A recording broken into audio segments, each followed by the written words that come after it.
정의당 비례대표 조선희 의원입니다. 5분 발언의 기회를 주신 이용범 의장님과 선배 동료 의원님들께 감사드립니다.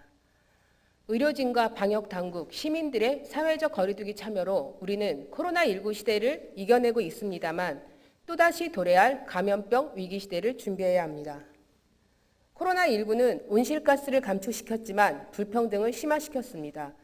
기후위기와 불평등을 해결하는 그린 뉴딜로 정책의 기조가 바뀌어야 합니다. 전국 최초로 인천시와 교육청, 의회가 함께 기후위기 비상선포를 한 만큼 실질적인 정책의 전환을 만들어 가기를 바랍니다. 정책의 기조가 바뀌어야 하는 것이 또 있습니다. 이천 화재 사고로 희생된 분들이 계십니다. 예견된 참사를 겪지 않기 위한 정책을 수립해야 합니다. 중대재해기업처벌법이 하나의 방안입니다. 20대 국회에서 못다한 일, 21대 국회에서는 반드시 해결해 주시기 바랍니다. 또 다른 예견된 참사, 텔레그램 엠번방 디지털 성착취 범죄와 학교 성폭력 근절 대책에 대해 5분 발언을 하고자 합니다. 지난 260일의 임시회 기간에 5분 발언을 대신한 손글씨 발언을 진행한 바 있습니다. 박사반 운영자 조주빈 검거 소식을 듣고 바로 피해자 상담기관과 경찰청, 검찰청을 찾아갔습니다. 피해자 지원과 엄정한 수사가 우선되어야 하기 때문입니다. 인천시는 빠르게 관계기관들과 간담회를 진행했고 민간협력위원회 구성을 앞두고 있습니다. 실질적인 대책 마련을 위해 민간협력위원회 실행팀을 꾸려 디지털 성착취 근절을 위한 대책 마련을 면밀하게 해나가야 합니다. 지난 3월 텔레그램 엠번방 관련 청원과 중학생 성폭력 사건에 대한 청와대 청원이 진행되었습니다. 디지털 성착취 범죄와 학교 성폭력 사건은 완전히 분리된 문제가 아닙니다.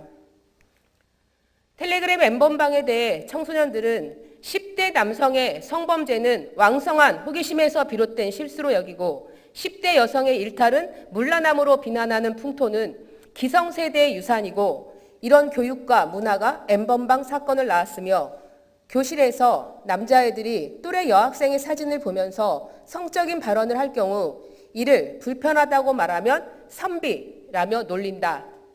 그때 동조하고 묵인하는 분위기가 남자애들을 성범죄에 둔감하게 만든다고 말합니다.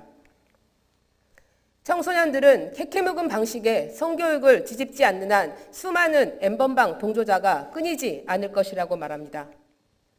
남자애들이 너 좋아해서 그런 거야, 네가 이뻐서 그래 라는 성폭력을 묵인하는 말들, 아니 이것은 또 다른 가해입니다. 이런 가해를 이제는 멈춰야 합니다. 이미 인천의 학생들은 성차별, 성폭력을 멈추라는 스쿨미트를 진행한 바 있습니다. 디지털 성착취 범죄 관련 법이 개정되기까지 중학생 성폭력 사건 관련 경찰과 교육청이 다시 움직이는 데는 여성들이, 피해자와 가족들이 나섰기에 가능했습니다. 지원이 필요한 피해자와 가족들이 언제까지 문제 해결자로 나서야 합니까?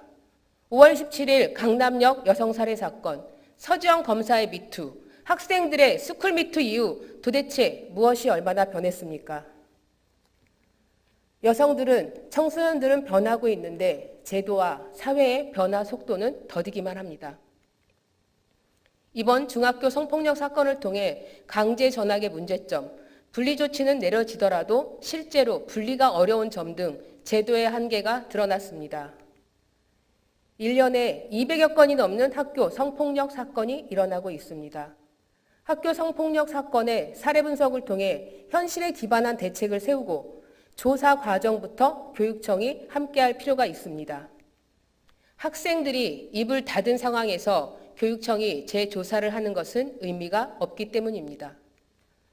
관련 기관, 단체, 현장의 교사들과 함께 공동 TF팀을 꾸려 제도 개선 방안, 성폭력 피해자, 가해자들을 위한 대안교육 방안, 성평등에 기반한 성교육 활성화 방안 등을 마련해야 합니다. 더 이상 성폭력 피해 학생들이 학교를 떠나는 일이 생기지 않기를 바랍니다. 단 한 명의 아이도 포기하지 않겠습니다. 라는 교육청의 약속이 지켜지기를 진심으로 바랍니다. 여성폭력 방지 조례 개정과 성차별 성폭력 근절을 위한 인천교육조례를 준비하고 있습니다.